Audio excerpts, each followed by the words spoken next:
Okay, so I'm back. I'm got another video to shoot. So my last one was post-biopsy, pre-diagnosis. I think the hardest thing that I have had to deal with is actually saying the words, I have cancer. I have what is called triple negative invasive ductal carcinoma, breast cancer.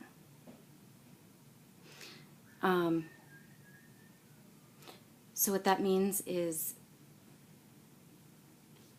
I found a small lump in my left breast, and it doesn't matter if it's in my lymph nodes or if it's spread anywhere. I still get extremely high doses of chemo after my double mastectomy. And if you've noticed, my hair has already been chopped short. One, because I wanted to go short and I thought it would be fun, and it's a lot easier chopping your hair short when you know it's not going to be there much longer anyway. It's actually more comfortable having really short hair when you're going to be stuck in a hospital bed for not really sure how long it's going to be for each surgery, but and then so first I will have a double mastectomy, and then as soon as I heal from that, right on to chemo. And the first round of chemo will be two different chemo drugs at the same time, and then I will change to just one. And I think it's about 4 or 6 months of chemo. And then after that, as long as the cancer hasn't spread into my lymph nodes and they haven't found it anywhere else, then I will not need radiation. And because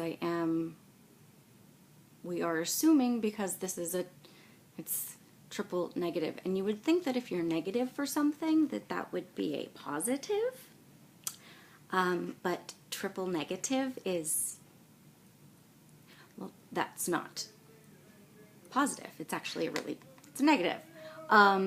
So that means that, well, you get more chemo,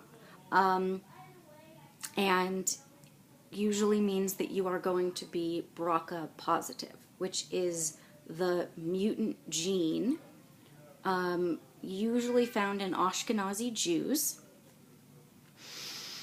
and ups your chances of getting breast cancer, ovarian cancer, cervical cancer, all kinds of other cancers. So my ovaries will probably be removed.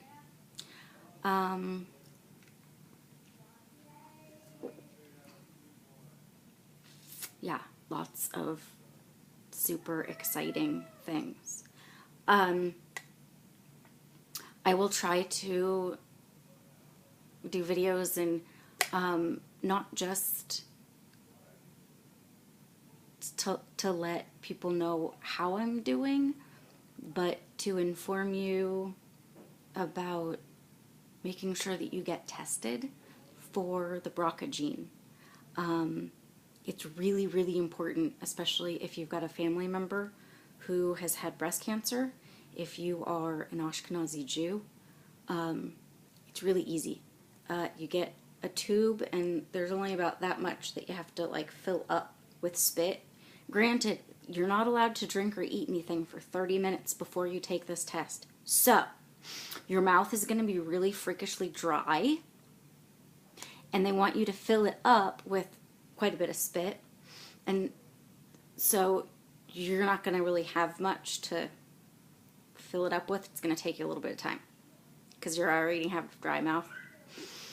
So, but you can find out if you are BRCA positive. If you are, you can prophylactically get a mastectomy and get ahead of yourself before you get cancer.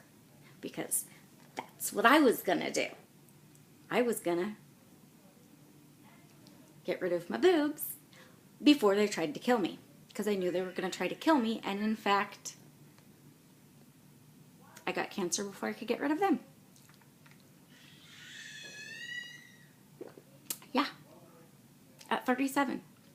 My goal, by 40, to get rid of them.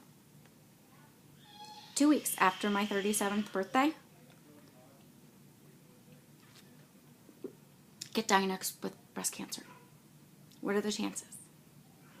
Apparently very high if I have the BRCA gene.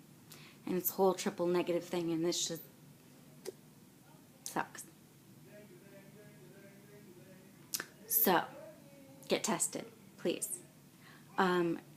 Down below, if you click your little arrow and you go into my description section, I have added my fundraising page, because if you've ever known anyone who has gone through cancer, it is unfortunately $1 million business, and insurance doesn't cover everything. I have 3 young children. I've got 2.5-year-old twins and an 8-year-old. Of course, my husband. And my doctors are 3 hours away from where we live. So it's going to be very, very expensive for not only my treatments, but to travel to get there, and everything else that goes along with cancer.